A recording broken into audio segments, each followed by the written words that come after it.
আরেকটু আন্তর্জাতিক প্রশ্ন, সেটা হচ্ছে যে আরব রাষ্ট্রগুলো, বিশেষ করে অর্গানাইজেশন অফ ইসলামিক কান্ট্রিজ এবং আরব ওয়ার্ল্ড, যারা আরবের ধনী বৃষ্য, তাদের যে প্রতিক্রিয়া, সেই প্রতিক্রিয়াকে আপনি আসলে সঠিক মূল্যায়ন করেন কিনা? দুই এক কথা বললেই হবে যে আপনি কি তাদেরকে খুবই দুর্বল, খুবই দুর্বল, আপনি খুবই খুবই খুবই দুর্বল মনে করতেছেন। আমি একটু আন্তর্জাতিক রাজনীতি থেকে একটু আঞ্চলিক রাজনীতিতে আসি। অনেকেই বলে থাকেন যে বাংলাদেশে রাজনীতি করতে হলে ভারতের সাথে একটা বড় সম্পর্ক রেখে রাজনীতি করতে হবে। আপনার কাছে কি মনে হয় এই সময় ভারতের সাথে বড় সম্পর্ক কারা রাখতেছেন, এবং জামায়াত ইসলামীর সাথে ভারতের সম্পর্ক আসলে কেমন? প্রথম কথা হলো যে রাজনীতি কার জন্য? রাজনীতি আমার মাটি এবং মানুষের জন্য। সুতরাং আমার সম্পর্কটা হবে জনগণের সাথে, আমার সম্পর্ক হবে আমার মাটির সাথে। এটা আমার 1 নম্বর প্রায়োরিটি। 1 নম্বর প্রায়োরিটিকে তার জায়গায় রেখে দুনিয়ায় যারা বন্ধু হয়ে এগিয়ে আসবেন দেশ এবং জনগণের কল্যাণে, আমরা সবাইকে স্বাগত জানাবো, অভিনন্দন জানাবো এবং বুকে ধারণ করব। কিন্তু যদি এই সম্পর্ক রাখার অর্থ এটি হয় যে কোনো রাষ্ট্রের আনুকূল্য নিয়ে অথবা রাষ্ট্রকে সন্তুষ্ট রেখে কোনো ধরনের রাজনৈতিক কর্মকাণ্ড পরিচালিত হবে, আমরা তার সম্পূর্ণ বিরোধী। ওকে, এই ক্ষেত্রে কেউ কেউ বলতেছেন যে বিএনপির সাথে ভারতের একটি সম্পর্ক দেখা যাচ্ছে, আবার কেউ কেউ উল্টোটা বলতেছেন ডক্টর মোহাম্মদ ইউনূস ভারতের সাথে সম্পাদিত শেখ হাসিনা সরকারের কোনো চুক্তি আলোর সম্মুখে আনছেন না এবং তার কোনোটিই বাতিল করছেন না, কারণ ডক্টর মোহাম্মদ ইউনূস সরকারেরও ভারতের সাথে একটি নিবিড় এবং প্রবল সম্পর্ক রয়েছে। আপনি এই দুটি কিভাবে বিবেচনা করেন, যে বিএনপির সাথে কি আসলে ভারতের একটি প্যাক্ট আছে? ডক্টর মোহাম্মদ ইউনূস কি ভারতের কাছে মুখে যাই বলুন খুবই নতজানু সরকার? মানে হোয়াট ইজ আপনার বিশ্লেষণ একটু শুনতে চাই। আসলে প্রথমটা আপনি যেমনটি শুনছেন আমিও তেমন শুনতেছি, আমার কাছে এর কোনো ডকুমেন্ট নাই। আর দ্বিতীয়টা যেটা বলতেছেন ডক্টর ইউনূস সাহেবের ব্যাপারে, আমি এর কোনো আলামত দেখতে পাচ্ছি না যে উনি ভারতের কাছে নত জানু, এর কোনো আলামত আমার কাছে স্পষ্ট নয়। ভারতের সাথে আমরা ভারতকে বিভিন্ন বিষয়ে তার সাথে কনফ্লিক্টে দেখতে পাচ্ছি। ভারতের সাথে হাসিনা সরকারের সম্পাদিত চুক্তিকে তিনি সামনে আনতেছেন না, এইটা একটা অভিযোগ। আরেকটা অভিযোগ হচ্ছে ভারত একতরফাভাবে ট্রান্সশিপমেন্ট এবং স্থলবন্দর দিয়ে মাল আনা নেওয়া বাতিল করলো, এর বিপরীতে বাংলাদেশ কোনো ব্যবস্থাই নেয় নাই এখন পর্যন্ত। আসলে বাংলাদেশের নেওয়ার সেই সুযোগটাও কতটুকু আছে না আছে সেটা বিবেচনায় নিতে হবে। 2 নম্বর হচ্ছে যে ইউনূস সরকার এখন দায়িত্বে আছেন, আমি ক্ষমতায় বলবো না, এই দেশের জনগণই তাকে দায়িত্ব দিয়েছে, উনি দায়িত্বে আছেন। উনি দায়িত্বে আসার পরে এটা ঠিক যে ভারত বলেছে নির্বাচিত সরকার আসলে তারা দেশকে সহযোগিতা করবে, তা এখানে কি বার্তা দেওয়া হলো তাহলে? সুতরাং এটা কোনোভাবেই টিকে না বিষয়টা।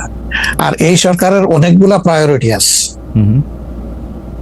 চুক্তি সম্পাদন হয়েছে 2টা সরকারের মধ্যে ইতিপূর্বে। সেই সরকার নির্বাচনে তার আইনগত এবং নৈতিক বৈধতা কতটুকু ছিল সে নিয়ে হয়তো প্রশ্ন থাকতে পারে, কিন্তু 2টা সরকারের মধ্যে চুক্তি সম্পাদিত হয়েছে এবং পলিটিক্যাল গভর্নমেন্ট দুইটাই, ইন্ডিয়া পলিটিক্যাল গভর্নমেন্ট, বাংলাদেশেও পলিটিক্যাল গভর্নমেন্ট।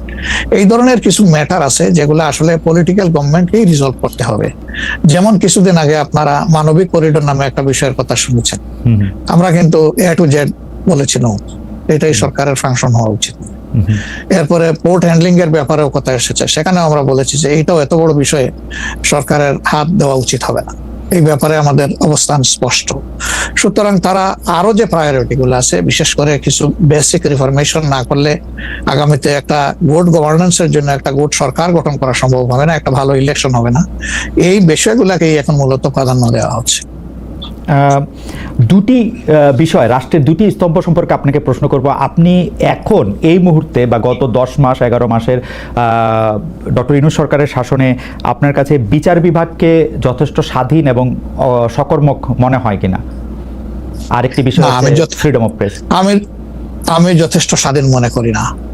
যতদিন পর্যন্ত বিচার বিভাগ সম্পূর্ণভাবে আলাদা না হবে নির্বাহী বিভাগ থেকে, ততদিন পর্যন্ত এটাকে স্বাধীন বলা যাবে না। যেমন বিচার বিভাগের একটা ডিমান্ড আমাদের আছে যে এটাকে স্বাধীন করার জন্য স্বাধীন সচিবালয় গঠন করতে হবে, সেটা এই সরকারের একটা অঙ্গীকারের মতোই ছিল, কিন্তু এখন পর্যন্ত সেটা হয়নি। আমরা এটা দেখতে চাই যে অবিলম্বে সেটা হোক। যদি স্বাধীন সচিবালয় কায়েম নাই হয় তাহলে বিচার বিভাগ স্বাধীন হবে কিভাবে? নির্বাহীর অধীনে থাকে তো বিচার বিভাগ স্বাধীন হতে পারে না। এমনিতে আমরা সারা দেশে যে বিচার আদালতগুলি দেখি বা আমাদের যে আপিল আদালত অর্থাৎ হাইকোর্ট বিভাগ এবং আপিল ডিভিশন যে রায়গুলি এই পর্যন্ত দিয়েছে বা দিচ্ছে, আপনার সাথে তো সারা বাংলাদেশের সবাই কানেক্টেড, আপনার কাছে কি মনে হয় যে তারা স্বাধীনভাবে কাজ করতে পারছে, নাকি নির্বাহী বিভাগ আওয়ামী লীগ সরকারের মতোই বা পূর্ববর্তী অন্য রাজনৈতিক সরকারের মতোই প্রভাব বিস্তার করেই চলছে? ইউনূস সরকারও আসলে সুপ্রিম কোর্টের পজিশনটা আমার কাছে আমি প্রথমে আনতে চাই।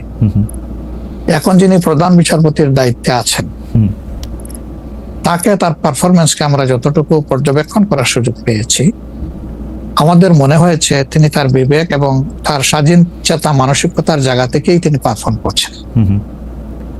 হাইকোর্টের যেহেতু অনেকগুলা বেঞ্চ, সেখানে পার্সন টু পার্সন ডিফারেন্স হতেই পারে, কিন্তু আলটিমেটলি বিচার তো যাবে শেষ পর্যায়ে সুপ্রিম কোর্টের হাতে। এই জায়গাটাকে অতীতের যে কোনো সময়ের তুলনায় আমাদের কাছে বেটার মনে হচ্ছে। আপাতত ভবিষ্যতে তারা কি করবেন